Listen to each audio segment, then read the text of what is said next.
Hi everyone, welcome back to Gada YouTube vlog. ನ topic ಬಂದು ಸುಕನ್ಯಾ ಸಮೃದ್ಧಿ ಯೋಜನೆ. ಸುಕನ್ಯಾ ಸಮೃದ್ಧಿ ಯೋಜನೆನ ಹೆಣ್ಮಕ್ಳಿಗೆ ಅಂತಲೇ ಇಂಟ್ರೊಡ್ಯೂಸ್ ಮಾಡಿದ್ದಾರೆ. ಫಸ್ಟು ಭಾಗ್ಯಲಕ್ಷ್ಮಿ ಯೋಜನೆ ಅಂತ ಬರ್ತಾ ಇತ್ತು, ನೀವೆಲ್ಲ ಕೇಳಿರ್ತೀರಾ. ಮಕ್ಕಳಿಗೆ ಮದುವೆಗೆ ಮತ್ತು ಎಜುಕೇಷನ್ಗೆ ಅಂತ ಗೌರ್ಮೆಂಟ್ ಕಡೆಯಿಂದ 50,000 1 ಲಕ್ಷ ಅಂತ ಒಂದು ಬಾಂಡನ್ನು ಕೊಡ್ತಾಯಿದ್ರು. ಭಾಗ್ಯಲಕ್ಷ್ಮಿ ಬಾಂಡ್ ಕೊಡ್ತಾಯಿದ್ರು. ಅದು ನಮ್ಮ ಹತ್ರ ಒಂದು 18 ವರ್ಷ ಇಟ್ಕೊಳ್ತಾ ಇದ್ವಿ. ಆಮೇಲೆ ಹೋಗಿ ಅದನ್ನು ಸರೆಂಡರ್ ಬಾಂಡ್ನ LICಲಿ ಸರೆಂಡರ್ ಮಾಡಿದ್ರೆ ಅವ್ರು ಎಷ್ಟು ಹೇಳಿರ್ತಾರೆ, 50 ಹೇಳಿದರೆ 50, 1 ಲಕ್ಷ ಹೇಳಿದರೆ 1 ಲಕ್ಷ ನಮಗೆ ಸಿಗ್ತಾ ಇತ್ತು. ಆಮೇಲೆ ಕೇಂದ್ರ ಸರ್ಕಾರ ಬೇಟಿ ಪಡಾವೋ ಬೇಟಿ ಬಚಾವೋ ಅನ್ನೋ ಯೋಜನೆ ಅಡಿ ಏನು ಮಾಡ್ತು, ಸುಕನ್ಯಾ ಸಮೃದ್ಧಿ ಪ್ಲಾನ್ನ ಇಂಟ್ರೊಡ್ಯೂಸ್ ಮಾಡ್ತು. ಏನಕ್ಕಂದರೆ ಇವಾಗ ಭಾಗ್ಯಲಕ್ಷ್ಮಿ ಯೋಜನೆಯಲ್ಲಿ ಬರೀ ಗೌರ್ಮೆಂಟ್ 50,000 ಕೊಡೋದು ಇಲ್ಲ 1 ಲಕ್ಷ ಕೊಡೋದು. ಅದು ಏನಂದರೆ ಅದು ಜಸ್ಟ್ ನಮ್ಮ ಎಜುಕೇಷನ್ ಟೈಮ್ಗೆ ಇಲ್ಲ ನಮ್ಮ ಮದುವೆ ಟೈಮ್ಗೆ ನಾವು ಅದನ್ನು ಮಾತ್ರ ಡ್ರಾ ಮಾಡ್ಕೊಂಡು ಅಷ್ಟು ಮಾತ್ರ ಅಮೌಂಟ್ ನಮಗೆ ಬರ್ತಿತ್ತು. ಅಡಿಷ್ನಲ್ಗೆ ಏನು ಬರ್ತಿರಲಿಲ್ಲ. ಆದರೆ ಈ ಸುಕನ್ಯಾ ಸಮೃದ್ಧಿ ಯೋಜನೆಯಲ್ಲಿ ಅವರು ಪಾಸ್ಬುಕ್ಕು ಕೊಡೋದ್ರಿಂದ ಸುಕನ್ಯಾ ಸಮೃದ್ಧಿ ಪಾಸ್ಬುಕ್ಗೆ ಅವರು 3,000 ವರ್ಷಕ್ಕೆ 15 ವರ್ಷ ಹಾಕೊಂಡು ಬರ್ತಾರೆ. ಅದ್ರ ಜೊತೆಗೆ ನಾವು ಕೂಡ ಅದರಲ್ಲಿ ಅಮೌಂಟ್ನ ಹಾಕೋಬೋದು. ಹೆಣ್ಮಕ್ಳ ಅಭಿವೃದ್ಧಿಗೆ ಮಾಡಿರೋದ್ರಿಂದ ಇದ್ರ ರೇಟ್ ಆಫ್ ಇಂಟ್ರೆಸ್ಟು ಇನ್ಕ್ರೀಸ್ ಆಗ್ತಾನೆ ಹೋಗ್ತಾ ಇರುತ್ತೆ. ಇವಾಗ ಗೋಲ್ಡ್ ಎಲ್ಲ ರೇಟ್ ಜಾಸ್ತಿ ಆಗ್ತಿದೆ. ಹೆಂಗೆ ಇವಾಗ ಹೋಮ್ ಲೋನ್, ಪರ್ಸ್ನಲ್ ಲೋನ್ಗಳು ಹೇಗೆ ಪರ್ಸೆಂಟೇಜ್ ಇಯರ್ನಿಂದ ಇಯರ್ಗೆ ಜಂಪ್ ಆಗ್ತಾ ಹೋಗುತ್ತೆ, ಹಾಗೆ ಇದನ್ನು ಜಂಪ್ ಮಾಡ್ತಾರೆ. ಬಟ್ ತುಂಬ ಜಾಸ್ತಿ ಮಾಡಲ್ಲ. ಇವಾಗ 8.2% ಇದ್ದರೆ 8.5% ಮಾಡ್ಬೋದು, 8.7% ಮಾಡ್ಬೋದು, 9 ಮಾಡ್ಬೋದು. ಯಾರಿಗೆ ಗೊತ್ತು, ಇನ್ನು 20 ವರ್ಷಕ್ಕೆ ಜಾಸ್ತಿನೇ ಮಾಡ್ಬೋದು. ನೀವು ನೋಡಿದ್ದೀರಾ ಗೋಲ್ಡ್ ರೇಟು ಲಾಸ್ಟ್ ಇಯರ್ ಹೇಗಿತ್ತು, ಇವಾಗ ಹೇಗಿದೆ, ಇನ್ನು 20 ವರ್ಷಕ್ಕೆ ಹೇಗಿರುತ್ತೆ ಅಂತ. ಅದರ ಆಧಾರದ ಮೇಲೆ ಇದನ್ನು ಅಷ್ಟೇ ಇನ್ಕ್ರೀಸ್ ಮಾಡಿಕೊಂಡು ಹೋಗ್ತಿದ್ದಾರೆ. ಇನ್ನು ಈ ಪ್ಲ್ಯಾನ್ ಮಾಡಿಸೋದ್ರಿಂದ ಏನೆಲ್ಲ ಲಾಭ ಬರುತ್ತೆ ಅಂದರೆ, ಇವಾಗ ನೀವು ಪ್ರತಿ ತಿಂಗಳು ಇಷ್ಟೇ ಕಟ್ಟಬೇಕು ಅಷ್ಟೇ ಕಟ್ಟಬೇಕು ಅಂತ ಗೌರ್ಮೆಂಟ್ ಏನು ಹೇಳಲ್ಲ. 250 ಇದ್ದರೆ 250 ಕಟ್ಟಿ, 500 ರೂಪಾಯಿ ಇದ್ದರೆ 500 ರೂಪಾಯಿನಾದ್ರು ಕಟ್ಟಿ, 1 ಲಕ್ಷ ಇರೋರು 1 ಲಕ್ಷ ಕಟ್ಟಿ, ಅಪ್ ಟು 1.5 ಲಕ್ಷ ಜಾಸ್ತಿ ಆಗುತ್ತೆ. ಹೈಯರ್ ಎಜುಕೇಷನ್ ಮಾಡಿಸ್ಬೇಕು ನಾನು ಅಂತ ಅಂದ್ಕೊಂಡಿರೋರು 1.5 ಲಕ್ಷನೂ ಕಟ್ಬೋದು. 1.5 ಲಕ್ಷ ಕಟ್ಕೊಂಬಂದರೆ ನೀವು ನಿಯರ್ಲಿ 22.5 ಲ್ಯಾಕ್ ಕಟ್ಟಿರ್ತೀರಾ. ಅದು ನಿಮಗೆ 67 ಲ್ಯಾಕ್ ಏನೋ ಬರುತ್ತೆ. 67 to 69 ಲ್ಯಾಕ್ವರೆಗೂ ಬರುತ್ತೆ. ಒಟ್ಟು 1:3ಗಿಂತ ಜಾಸ್ತಿನೇ ಬರುತ್ತೆ ಹೊರತು ಕಮ್ಮಿ ಅಂತೂ ಬರಲ್ಲ. ಆಮೇಲೆ ರೇಟ್ ಆಫ್ ಇಂಟ್ರೆಸ್ಟು ಇನ್ನೂ ಜಾಸ್ತಿನೇ ಆಗುತ್ತೆ ಹೊರತು ಇನ್ನೂ ಕಮ್ಮಿ ಅಂತೂ ಆಗಲ್ಲ. ಬಿಲೋ 8 ಅಂತೂ ಆಗಲ್ಲ, ಅಬೋನೇ ಇರುತ್ತೆ. ಅದರಿಂದ ಈ ಪ್ಲ್ಯಾನ್ ಮಾಡಿಸೋದು ಉತ್ತಮ ಅಂತ ಅನ್ನಿಸ್ತು. ಒಂದು ಫ್ಯಾಮಿಲಿನಲ್ಲಿ ಎಷ್ಟು ಹೆಣ್ಮಕ್ಳಿಗೆ ಮಾಡಿಸ್ಬೋದು ಅಂದರೆ 2 ಹೆಣ್ಮಕ್ಳಿಗೆ. ಇನ್ ಕೇಸ್ ಏನಾದರೂ 2ನೇ ಹೆಣ್ಮಗು ಟ್ವೀನ್ಸ್ ಆಗಿದ್ದರೆ ಮಾತ್ರ 3 ಹೆಣ್ಮಕ್ಳವರೆಗೂ ಇದನ್ನು ಮಾಡಿಸ್ಬೋದು. ಇನ್ನೆಲ್ಲಿ ಮಾಡಿಸ್ಬೋದು ಅಂತ ಹೇಳಿದ್ರೆ, ಇದನ್ನು ನೀವು ನಂದು ಪ್ರೈವೇಟಲ್ಲೇ ಡೆಲಿವರಿ ಆದ್ರೂ ನನ್ನ ತಾಯಿ ಕಾರ್ಡ್ ಮಾಡಿಸ್ಕೊಂಡಿದ್ದೆ. ನನ್ನ ತಾಯಿ ಕಾರ್ಡ್ ಮಾಡಿಸ್ಕೊಂಡಿದ್ರಿಂದ ನನಗೆ ಅಂಗನವಾಡಿನಲ್ಲೇ ಸುಕನ್ಯಾ ಸಮೃದ್ಧಿದು ಪಾಸ್ಬುಕ್ ಮಾಡಿಸ್ಕೊಟ್ಬಿಟ್ರು. ಗಣಿಕಾಗೆ ಆಲ್ರೆಡಿ ಪಾಸ್ಬುಕ್ ಬಂದು 3 ವರ್ಷ ಆಯಿತು. ನಾನು ಆಲ್ರೆಡಿ ಅದನ್ನು ರನ್ ಮಾಡ್ತಾ ಇದ್ದೀನಿ. ಆದರೆ ಧನ್ವಿತಾದು ನಾನು ಅವಳು 7 ತಿಂಗಳಿರುವಾಗಲೇ ಮಾಡಿಸ್ದೆ, ಬಟ್ ಇನ್ನೂ ಬರಲಿಲ್ಲ. ಅದು ತುಂಬ ಲಾಂಗ್ ಟೈಮ್ ತಗೊಳುತ್ತೆ. ಅಂದರೆ ಒಂದು 2 ವರ್ಷನಾದರೂ ಬೇಕು ಆ ಪಾಸ್ಬುಕ್ ನಮ್ಮ ಕೈ ಸೇರೋಕ್ಕೆ. ಬಟ್ ಅವರು 1 ವರ್ಷದಿಂದನೇ ಅಮೌಂಟ್ ಹಾಕೊಂಡು ಬಂದಿರ್ತಾರೆ. ನಾವು ಅದು ಎಂಟ್ರಿ ಮಾಡಿಸಿದಾಗ ಗೊತ್ತಾಗುತ್ತೆ. ನಾವೇನು ಮಾಡಬೇಕು ಅಂದರೆ ಅವ್ರದ್ದು ಪಾಸ್ಬುಕ್ ಬಂದಮೇಲೆ ಬೇಕಾದರೆ ಕಂಟಿನ್ಯೂ ಮಾಡ್ಕೊಂಡು ಹೋಗ್ಬೋದು. ನಿಮ್ಗೆ ಇಷ್ಟ ಇಲ್ಲ ಅಂದರೆ ಅದರಲ್ಲಿ 3,000 ಅವ್ರು ಹಾಕೊಂಡು ಹೋಗ್ತಾರೆ. ನೀವು ಹಾಕೋದಿದ್ರೆ ಅಡಿಷ್ನಲ್ ಆಗಿ ನಿಮ್ಗೆ ಇಷ್ಟ ಬಂದಷ್ಟು ನೀವು ಹಾಕ್ಬೋದು. ಇನ್ನು ಪಾಸ್ಬುಕ್ ತಾಯಿ ಕಾರ್ಡ್ ಮಾಡಿಸದೇ ಇರೋರು, ತಾಯಿ ಕಾರ್ಡ್ ಕಡೆಯಿಂದ ಇಲ್ಲ ಅಂಗನವಾಡಿ ಕಡೆಯಿಂದ ಆಗಿಲ್ಲ ಅನ್ನೋರು, ಎಲ್ಲ public bank, private bank, post office ಬ್ಯಾಂಕ್ಗಳು ಎಲ್ಲೆಲ್ಲಿ ಸುಕನ್ಯಾ ಸಮೃದ್ಧಿ ಯೋಜನೆ ಸ್ಕೀಮ್ ಮಾಡ್ತಾರೋ ಅಲ್ಲೆಲ್ಲ ನೀವು ಈ ಅಕೌಂಟ್ನ ಓಪನ್ ಮಾಡ್ಕೊಬೋದು. ಓಪನ್ ಮಾಡಿಕೊಂಡು ನೀವು ಫಾರ್ ಎಕ್ಸಾಂಪಲ್ ಇವಾಗ 1,000 ಕಟ್ತಾ ಇದ್ದೀರಾ ಈ ತಿಂಗಳು, ನೆಕ್ಸ್ಟ್ ತಿಂಗಳು ನಿಮಗೆ ಇಲ್ಲ ನೆಕ್ಸ್ಟ್ ತಿಂಗಳು 2,000 ಕಟ್ತೀರಾ, ಇಲ್ಲ ನೆಕ್ಸ್ಟ್ ವರ್ಷ 5,000 ಕಟ್ತೀರಾ, ಅದು ನೆಕ್ಸ್ಟ್ ವರ್ಷ 10,000 ಕೊಡ್ತೀರಾ. ಅದು ನಿಮಗೆ ಬಿಟ್ಟಿದ್ದು. 250 ರೂಪಾಯಿಯಿಂದ 1.5 ಲಕ್ಷದವರೆಗೂ ನೀವು ಎಷ್ಟಾದ್ರೂ ಕಟ್ಕೊಂಬರ್ಬೋದು. ಅವ್ರೇನು ಕೇಳಲ್ಲ. ಇನ್ ಕೇಸ್ ಇವಾಗ 2 ವರ್ಷ ಕಟ್ಟಿದ್ದೀನಿ, 3ನೇ ವರ್ಷ ಬಿಟ್ಬಿಟ್ಟೆ 4ನೇ ವರ್ಷದಿಂದ ಕಟ್ತಿದ್ದೀನಿ ಅಂದರೆ 1 ವರ್ಷ ನೀವೇನಾದ್ರು ಕಟ್ಟಿಲ್ಲ ಅಂದರೆ ನಿಮಗೆ 50 ರೂಪಾಯಿ ಅಂತ ಇದನ್ನ ಹಾಕ್ತಾರೆ, ಫೈನ್ ಹಾಕ್ತಾರೆ. ಅದಕ್ಕಿಂತ ಜಾಸ್ತಿ ಹಾಕಕ್ಕೆ ಹೋಗಲ್ಲ. ಇವಾಗ ನಾನು 5 ವರ್ಷ ಮಾತ್ರ ಕಟ್ಟಿದ್ದೀನಿ, ಆಮೇಲೆ ನಾನು ಕಟ್ಟದೇ ಇಲ್ಲ ಹಾಗೆ ಬಿಟ್ಬಿಡ್ತೀನಿ ಅಂದ್ರೂ ಅದು ಅವರು ಏನು ನಿಮ್ಮ ಅಕೌಂಟ್ನ ಬ್ಲಾಕ್ ಮಾಡಲ್ಲ.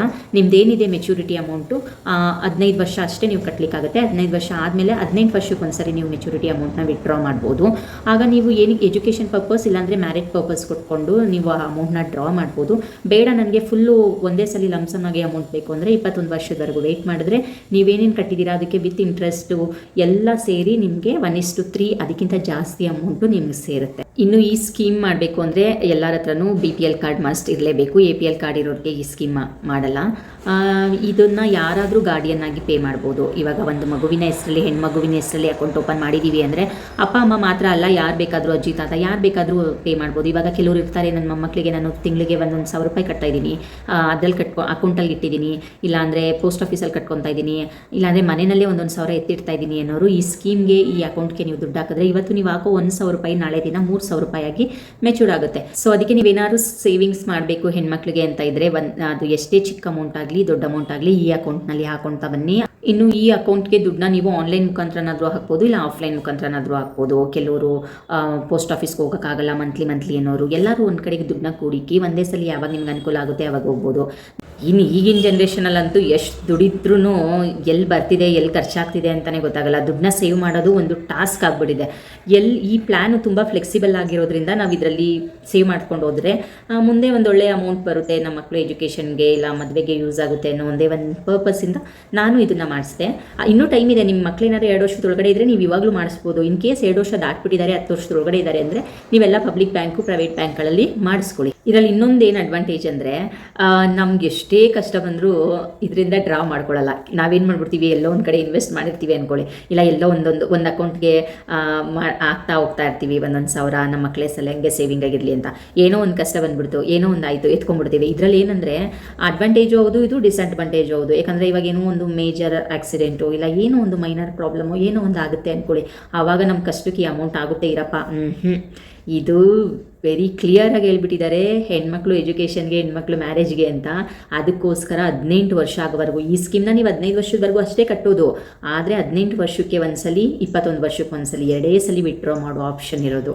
ಅದಕ್ಕೆ ನೋಡ್ಕೊಳ್ಳಿ, ಕೆಲವರು 1 ಲಕ್ಷ 1.5 ಲಕ್ಷ ನಾನು ಹಾಕ್ತೀನಿ, ನನಗೆ 60 ಲಕ್ಷ 70 ಲಕ್ಷ ಬರುತ್ತೆ ಅಂತ ಇರೋರು ಒಳ್ಳೆಯದೇ. ಬಟ್ ಏನಾದರೂ ಪ್ರಾಬ್ಲಮ್ ಆದಾಗ ಡ್ರಾ ಮಾಡೋಕ್ಕಾಗಲ್ಲ. ಇದೆಲ್ಲ ಯೋಚನೆ ಮಾಡಿ.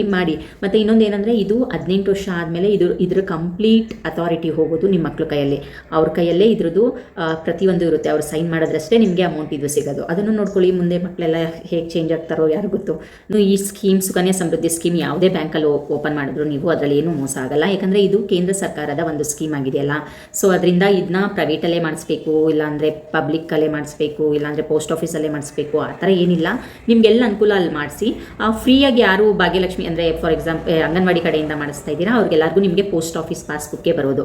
ನೀವು ಹೋಗಿ ಬಾಂಡ್ ಮಾಡಿಸೋದ್ರ ಬದಲು ಮಿನಿಮಮ್ ಡಾಕ್ಯುಮೆಂಟ್ ಸಬ್ಮಿಟ್ ಮಾಡಿದ್ರೆ ಅವ್ರು ಏನೇನು ಕೇಳ್ತಾರೆ ಅದನ್ನೆಲ್ಲ ಸಬ್ಮಿಟ್ ಮಾಡಿದ್ರೆ ಒಂದು 2 ಸಲ 3 ಸಲ ಹೋಗಬೇಕಾಗುತ್ತೆ. ಯಾಕಂದರೆ ಅದು ಪ್ರೊಸೀಜರ್ ಸ್ವಲ್ಪ ಲಾಂಗ್ ಇರೋದ್ರಿಂದ ಗೌರ್ಮೆಂಟ್ ಕಡೆಯಿಂದ ಬರೋದ್ರಿಂದ ನಮಗೆ ದುಡ್ಡು 3 ಸಾವಿರ. ಸೊ ಅದು ಒಂದು ಸ್ವಲ್ಪ ಡಿಲೇ ಆಗುತ್ತೆ. ಬ್ಯಾಂಕಲ್ಲಿ ಮಾಡಿಸೋರು ಆರಾಮಾಗಿ ಒನ್ ಡೇನಲ್ಲೇ ಮಾಡ್ಕೊಂಡ್ಬಿಡ್ಬೋದು. ಇನ್ನು ಪೋಸ್ಟ್ ಆಫೀಸಲ್ಲಿ ನಾವು ಇಷ್ಟಿಷ್ಟು ಕಟ್ತಾ ಇದ್ದೀವಿ, ನಮಗೆ ಎಷ್ಟು ಬರುತ್ತೆ ಗೊತ್ತಾಗ್ತಾ ಇಲ್ಲ ಅನ್ನೋರು ನೀವು ಕಮೆಂಟಲ್ಲಿ ಹೇಳಿ ನೀವು ಎಷ್ಟೆಷ್ಟು ಕಟ್ತಾ ಇದ್ದೀರಾ ಅಂತ ನಾನು ರಿಪ್ಲೈ ಮಾಡ್ತೀನಿ. ಇನ್ನು ಈ ಸ್ಕೀಮ್ ಬಗ್ಗೆ ಗೊತ್ತಾಯ್ತಲ್ಲ, ಸುಕನ್ಯಾ ಸಮೃದ್ಧಿ ಯೋಜನೆ ಒಂದು ಫ್ಯಾಮಿಲಿಲಿ 2 ಹೆಣ್ಮಕ್ಳಿಗೆ ಮಾತ್ರ ಇರುತ್ತೆ. ಆಮೇಲೆ ನಿಮ್ಮ ಹತ್ರ BPL ಕಾರ್ಡ್ ಇರಬೇಕು. ಈ ಸ್ಕೀಮಲ್ಲಿ ನೀವು ಅಮೌಂಟ್ ಹಾಕಿದ್ಮೇಲೆ ಯಾವುದೇ ಎಮರ್ಜೆನ್ಸಿಗೂ ನೀವು ಇದನ್ನು ವಿತ್ಡ್ರಾ ಮಾಡೋಕ್ಕಾಗಲ್ಲ. ಇದು ಮೆಚುರಿಟಿ ಆಗೋವರೆಗೂ. ಇದು 15 ವರ್ಷ ಕಟ್ಟಬೇಕು ನೀವು, 18 ವರ್ಷಕ್ಕೆ ಒಂದು ಮೆಚುರಿಟಿ ಆಗುತ್ತೆ. ಎಜುಕೇಷನ್ ಮತ್ತು ಮ್ಯಾರೇಜ್ ಪರ್ಪಸ್ಗಿದ್ರೆ ನೀವು 18 ವರ್ಷಕ್ಕೆ ನೀವು ಅದನ್ನ ವಿತ್ಡ್ರಾ ಮಾಡ್ಕೋಬೋದು. ಇಲ್ಲಾಂದರೆ 21ನೇ ವರ್ಷಕ್ಕೆ ಡೈರೆಕ್ಟಾಗಿ ಒಂದೇ ಸಲ ಫುಲ್ ಅಮೌಂಟ್ ಸಿಗುತ್ತೆ ನಿಮಗೆ. ಕ್ವಿಕ್ಕಾಗಿ ನೋಡೋದಾದರೆ ನೀವು ಎಷ್ಟೆಷ್ಟು ಕಟ್ಟಿದ್ರೆ ಮಂತ್ಲಿ ಎಷ್ಟು ಸಿಗುತ್ತೆ ಅಂತ 250 ರುಪೀಸ್ ನೀವೇನಾದರೂ ಮಂತ್ಲಿ ಕಟ್ತಾ ಇದ್ದೀರಾ ಅಂದರೆ ಇಯರ್ಲಿ ಅದು 3000 ರುಪೀಸ್ ಆಗುತ್ತೆ. 3000 ರುಪೀಸು ನೀವು 15 ಇಯರ್ಸ್ ಕಟ್ಟಿದ್ರೆ 45,000 ಆಗುತ್ತೆ. 45,000 ನೀವು ಎಷ್ಟು ಮೆಚುರಿಟಿ ಬರುತ್ತೆ 18 ವರ್ಷ ಅಥವಾ 21 ವರ್ಷಕ್ಕೆ ಅಂತ ಹೇಳಿದ್ರೆ 1.5 ಲಕ್ಷದವರೆಗೂ ನಿಮಗೆ ಸಿಗುತ್ತೆ ನೀವು ಮಂತ್ಲಿ 250 ರುಪೀಸ್ ಪೇ ಮಾಡಿದ್ರೆ. ಇನ್ನು ಮಂತ್ಲಿ 500 ರುಪೀಸ್ ಕಟ್ತಾ ಇದ್ದೀರಾ, ವರ್ಷಕ್ಕೆ 6,000 ರೂಪಾಯಿ ಆಗುತ್ತೆ. 6,000 ರೂಪಾಯಿನ ನೀವು 15 ವರ್ಷ ಕಟ್ಟಿದ್ರೆ 90,000 ರೂಪಾಯಿ ಆಗುತ್ತೆ. 90,000 ರೂಪಾಯಿ ನಿಮ್ಮ ಮೆಚುರಿಟಿ ಟೈಮ್ಗೆ ಹತ್ತತ್ರ ನಿಮಗೆ 3 ಲಕ್ಷ ರೂಪಾಯಿ ಅಮೌಂಟು 21 ಇಯರ್ಸ್ಗೆ ಸಿಗುತ್ತೆ. ಇನ್ನು ತಿಂಗಳ ನೀವು 1,000 ರೂಪಾಯಿ ಕಟ್ತಾ ಇದ್ದೀರಾ, 1,000 ರೂಪಾಯಿ ಒಂದು ವರ್ಷಕ್ಕೆ 12,000 ರೂಪಾಯಿ ಆಯಿತು. 12,000 ರೂಪಾಯಿನ ನೀವು 15 ವರ್ಷಕ್ಕೆ ಕಟ್ಟಿದಾಗ 1,80,000 ರೂಪಾಯಿ ಆಗುತ್ತೆ. 1,80,000 ರೂಪಾಯಿ ನೀವು ಮೆಚುರಿಟಿ ಟೈಮ್ಗೆ ನಿಯರ್ಲಿ 6 ಲ್ಯಾಕ್ನ ನೀವು ತೊಗೋಬೋದು. ಇನ್ನು ವರ್ಷಕ್ಕೆ 25,000 ಕಟ್ತಾ ಇದ್ದೀರಾ, 25,000 ಕಟ್ಟಿದ್ರೆ 15 ವರ್ಷಕ್ಕೆ 3,75,000 ರೂಪಾಯಿ ಆಗುತ್ತೆ. 3,75,000 ರೂಪಾಯಿನ ನೀವು 21 ವರ್ಷ ಬಿಟ್ಟು ಅಂದರೆ ನಿಮಗೆ ಹತ್ತತ್ರ 12 ಲಕ್ಷ ರೂಪಾಯಿ ಮೆಚುರಿಟಿ ಅಮೌಂಟ್ ಸಿಗುತ್ತೆ. ಇನ್ನು ವರ್ಷಕ್ಕೆ 50,000 ರೂಪಾಯಿ ಪೇ ಮಾಡ್ತಾ ಇದ್ದೀರಾ, 15 ವರ್ಷಕ್ಕೆ 7.5 ಲಕ್ಷ ಕಟ್ಟಿರ್ತೀರಾ. 7.5 ಲಕ್ಷನ ನೀವು ಮೆಚುರಿಟಿ ಅಮೌಂಟ್ 21 ವರ್ಷಕ್ಕೆ ತೊಗೊಂಡ್ರೆ ಹತ್ತತ್ರ 23 ಲಕ್ಷ ರೂಪಾಯಿ ಸಿಗುತ್ತೆ.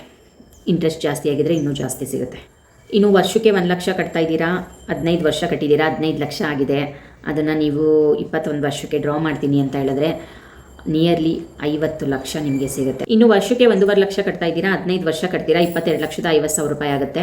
ಅದನ್ನು 21ನೇ ವರ್ಷದವರೆಗೂ ಮೆಚುರಿಟಿ ಆಗೋವರೆಗೂ ನೀವು ಬಿಡ್ತು ಅಂತ ಹೇಳಿದ್ರೆ ನಿಮಗೆ 69 ಲಕ್ಷ ಚಿಲ್ಲರೆ ಸಿಗುತ್ತೆ. ಹಿಂಗೆ ಇಂಟ್ರೆಸ್ಟ್ ಜಾಸ್ತಿ ಆಗ್ತಾ ನಿಮ್ಮ ಮೆಚುರಿಟಿ ಅಮೌಂಟ್ ಏನಿದೆ ಅದು ಕೂಡ ಅಷ್ಟೇ ಇನ್ಕ್ರೀಸ್ ಆಗ್ತಾ ಹೋಗುತ್ತೆ. ನೀವು 15 ವರ್ಷ ಮಾತ್ರ ಕಟ್ತೀರಾ. ಇನ್ ಕೇಸ್ ಏನಾದರೂ ಮಧ್ಯದಲ್ಲಿ 1 ವರ್ಷ ಸ್ಕಿಪ್ ಮಾಡಿದರೆ ಮಾತ್ರ 50 ರೂಪಾಯಿ ಫೆನಾಲ್ಟಿ ಪೇ ಮಾಡಬೇಕಾಗುತ್ತೆ. ಅದು ಗೌರ್ಮೆಂಟ್ ಸ್ಕೀಮಿಂದ ಮಾಡಿರೋರಿಗೆ ಫೆನಾಲ್ಟಿ ಇರಲ್ಲ. ಯಾಕಂದರೆ ವರ್ಷ ಅವರು 3,000 ರೂಪಾಯಿ ಹಾಕ್ತಾರೆ. ನಾವು ಆಗ್ತಾ ಇರಲಿ, ಅದ್ರ ಜೊತೆಗೆ ನಾವು ಹಾಕಲಿ ಅಂತ ಸುಕನ್ಯಾ ಸಮೃದ್ಧಿನ ಈ ಭಾಗ್ಯಲಕ್ಷ್ಮಿನ ಮಾಡಿಫೈ ಮಾಡಿ ಸುಕನ್ಯಾ ಸಮೃದ್ಧಿನ ಇಂಟ್ರೊಡ್ಯೂಸ್ ಮಾಡಿದ್ದು. ಬರೀ ಅವರು ಹಾಕ್ಕೊಡೋ 50,000 1 ಲಕ್ಷನೇ ನಂಬ್ಕೊಂಡು ಇವ್ರು ಇರೋದು ಬೇಡ. ಅದ್ರ ಜೊತೆಗೆ ಜೊತೆಗೆ ಪೇರೆಂಟ್ಸ್ ಅಥವಾ ಗಾರ್ಡಿಯನ್ಸ್ ಯಾರಿರ್ತಾರೆ ಅದ್ರ ಜೊತೆಗೆ ಸ್ವಲ್ಪ ಎಕ್ಸ್ಟ್ರಾ ಅಮೌಂಟ್ ಹಾಕಿದ್ರೆ ಇನ್ನೂ ದೊಡ್ಡ ಅಮೌಂಟ್ ಅವರಿಗೆ ಸಿಗುತ್ತೆ ಮೆಚುರಿಟಿ ಟೈಮಲ್ಲಿ ಏನೋ ಇಂಟೆನ್ಷನಿಂದ ಅವರು ಈ ಸ್ಕೀಮ್ನ ಇಂಟ್ರೊಡ್ಯೂಸ್ ಮಾಡಿದ್ರು. ನಿಮಗೆಲ್ಲ ಗೊತ್ತಾಯ್ತಲ್ಲ ಸುಕನ್ಯಾ ಸಮೃದ್ಧಿ ಯೋಜನೆಯಲ್ಲಿ ಏನೆಲ್ಲ ಬೆನಿಫಿಟ್ಸ್ ಇದೆ ಅಂತ. ಈ ವಿಡಿಯೋ ಇಷ್ಟ ಆದರೆ ದಯವಿಟ್ಟು ಶೇರ್ ಮಾಡಿ, ಲೈಕ್ ಮಾಡಿ, ಕಮೆಂಟ್ ಮಾಡಿ. ಯಾರೆಲ್ಲ ನನ್ನ ಚಾನಲ್ ಇನ್ನೂ ಸಬ್ಸ್ಕ್ರೈಬ್ ಮಾಡಿಲ್ಲ ದಯವಿಟ್ಟು ಸಬ್ಸ್ಕ್ರೈಬ್ ಮಾಡ್ಕೊಳ್ಳಿ. ವಿಡಿಯೋ ಮಾಡ್ತಾ ಇದ್ದೆ, ದನಿಕಾ ಮನಗಿದ್ಲು, ಅವಳು ಎದ್ಬಿಟ್ಟಿದ್ದಾಳೆ. ಸೊ ಅವಳು ನನ್ನ ಎಲ್ಲ ಪ್ರೀವಿಯಸ್ ವೀಡಿಯೋಸ್ನ ನೋಡಿದ್ರಿ. ನಾನು ಸ್ವಲ್ಪ ಸ್ಲೋಗಿ ಮಾತಾಡ್ತೀನಿ ಮತ್ತು ಆ್ಯಂಕರಿಂಗ್ ಥರ ಇದೆ ನೀವು ಮಾತಾಡೋದು ಅಂತ ಎಲ್ಲ ಫೀಡ್ಬ್ಯಾಕ್ ಕೊಡ್ರಿ. ಸ್ಪೆಷಲಿ ನಮ್ಮ ಅಣ್ಣ ಹೇಳ್ದ, ನೀನು ಸ್ವಲ್ಪ ಜಾಸ್ತಿ ಸ್ಲೋ ಆಗಿ ಮಾತಾಡ್ತಾ ಇದೆಯಾ ಮತ್ತು ಕ್ಯಾಶುವಲಾಗಿ ನೀನು ಹೇಗೆ ಮಾತಾಡ್ತೀಯಾ ನಮ್ಮ ಜೊತೆ ಎಲ್ಲ ಹಾಗೆ ಮಾತಾಡಿದ್ರೆ ಇನ್ನೂ ಚೆನ್ನಾಗಿ ವಿಡಿಯೋ ಬರುತ್ತೆ ಅಂತ.